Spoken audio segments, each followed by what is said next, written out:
A paz do Senhor, meus queridos irmãos. Sou o professor Antônio Belchior Silva, evangelista na Igreja Evangélica Palavra Fiel, Jardim Brasil. A nossa lição de hoje será o primeiro sinal, água em vinho. Consta do livro Jesus, o Filho de Deus, os sinais e ensinos de Cristo no Evangelho de João. O autor é pastor Silas Queiroz. Inscreva no canal YouTube, estamos também no Instagram. Texto principal: Jesus principiou assim os seus sinais em Caná da Galileia, manifestou a sua glória e os seus discípulos creram nele. João 2:11. Os objetivos específicos de cada tópico é explicar a importância do primeiro sinal realizado por Jesus Cristo, apontar a narrativa e os textos do primeiro sinal realizado por Jesus, conhecer a respeito do significado do bom vinho. Texto bíblico, João, capítulo 2, versículos de 1 a 12. E ao terceiro dia fizeram-se umas bodas em Caná da Galileia. Estava ali a mãe de Jesus, e foram também convidados Jesus e os seus discípulos para as bodas. E faltando vinho, a mãe de Jesus lhe disse: não tem vinho. Disse-lhe Jesus: mulher, que tenho eu contigo? Ainda não é chegada a minha hora. Sua mãe disse aos empregados: fazei tudo o quanto ele vos disser. E estavam ali postas 6 talhas de pedra para as purificações dos judeus, e em cada uma cabiam 2 ou 3 metretas. Disse-lhes Jesus: enchei de água essas talhas, e encheram-nas até em cima. E disse-lhes: tirai agora e levai ao mestre Sário. E levaram.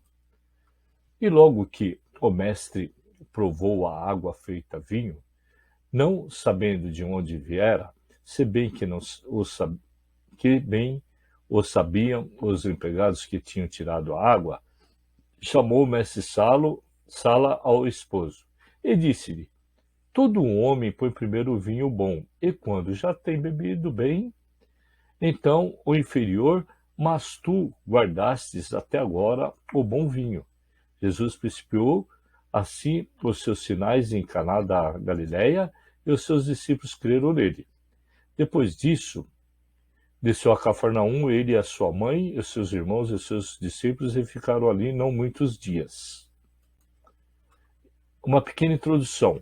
Como vimos na primeira lição, o Evangelho de João nos apresenta 7 sinais, 7 sermões, 7 declarações de Jesus acerca de sua divindade, todos com o mesmo propósito: revelar que aquele homem simples e humilde que habitou entre nós, João 1:14, era o Cristo, o Messias de Israel, sendo ele o Filho de Deus eterno e perfeito. João nos apresenta registros que demonstram que Jesus cuidou de não ser identificado como mais de um dos mestres judaicos, ou mesmo como o Messias revolucionário, que traria libertação política para Israel.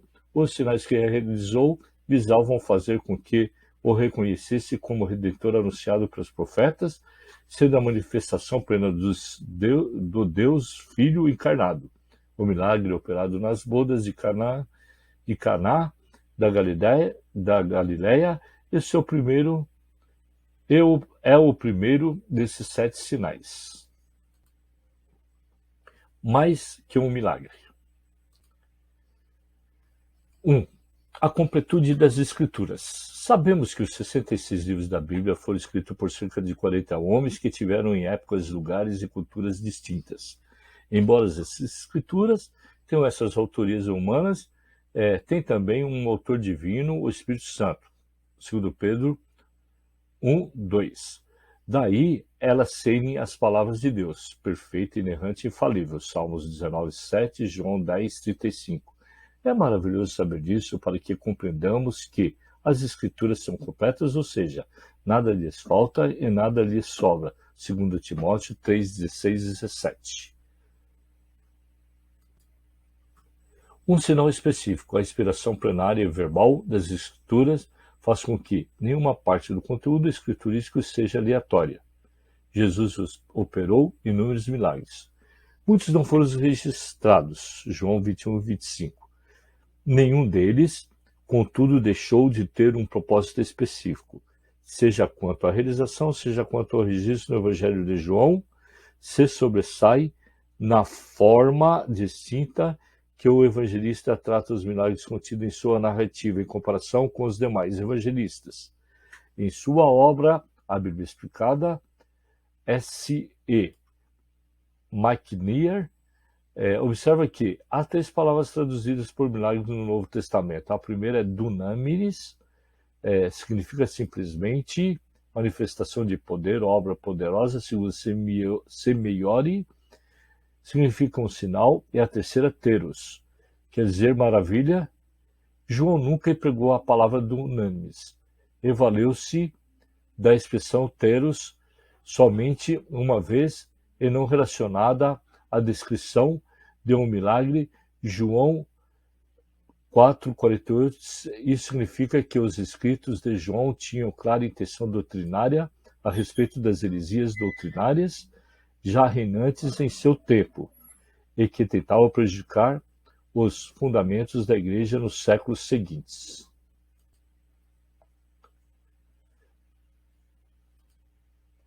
A divindade sendo revelada. A insensibilidade espiritual de João o levou a interpretar o milagre de Caná dentro de seu real propósito. Daí a relevância do uso da palavra grega semion, que o dicionário Vini nos apresenta como marca, prova e indicação, o que distingue uma pessoa. Por isso, se diz que o milagre realizado em Caná, assim como seu registro, teve como finalidade especial revelar a divindade de Jesus, distinguindo-o de todos os demais. A narrativa e o seu contexto.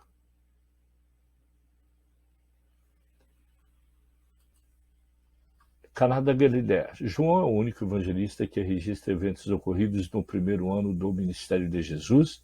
Dentre eles está o primeiro milagre, que é a transformação de água em vinho em Caná da Galileia, assim identificada para distingui-la de outra Caná, localizada na Síria, ao nordeste de Israel, terra de Natanael.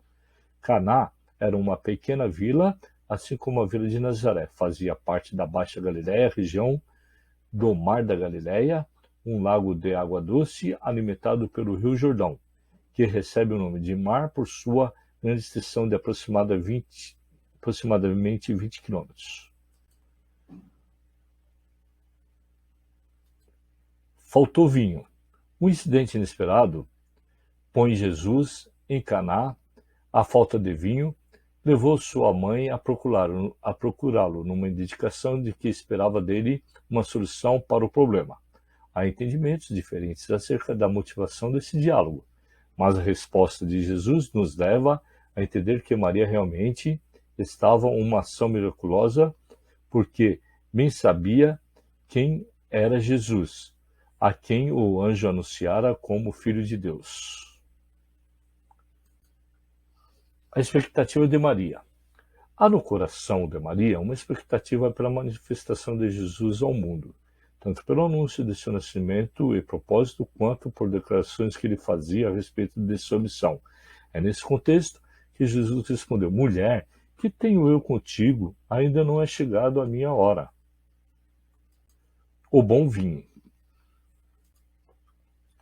Uma mensagem a Israel. Por algumas vezes, Israel é comparado a uma vinha. Amorosamente plantada e protegida por Deus, havia chegado o tempo em que a vinha seria arrancada, e não mais cercada ou cuidada, pois só produziu uvas bravas. Os judeus rejeitaram todas as oportunidades que receberam durante o antigo pacto. Como nação escolhida, foi quebrada por sua incredulidade, não havia mais vinho da alegria. A religiosidade judaica se mostra totalmente inútil, como as talhas vazias esperavam posta em Caná. A estrutura da religião já não tinha em si mesmo valor nenhum diante de Deus. O propósito havia transformado um covil de ladrões. Apesar desse quadro caótico, Jesus manifestou intensamente aos judeus, mas eles não reconheceram como Messias prometido.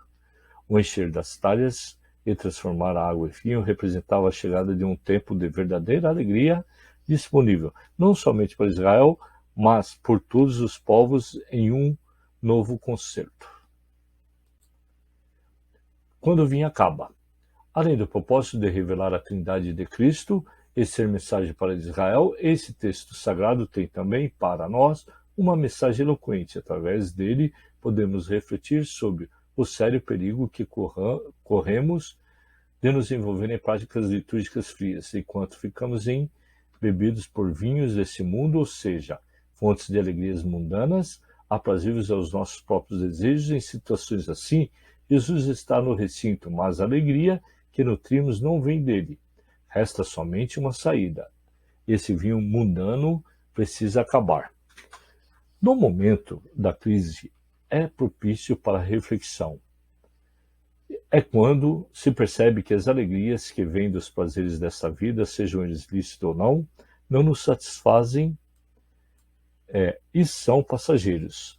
Em momentos assim, o que precisamos fazer? Voltarmos para Jesus com profunda contrição, ouvi-lo e fazer a sua vontade.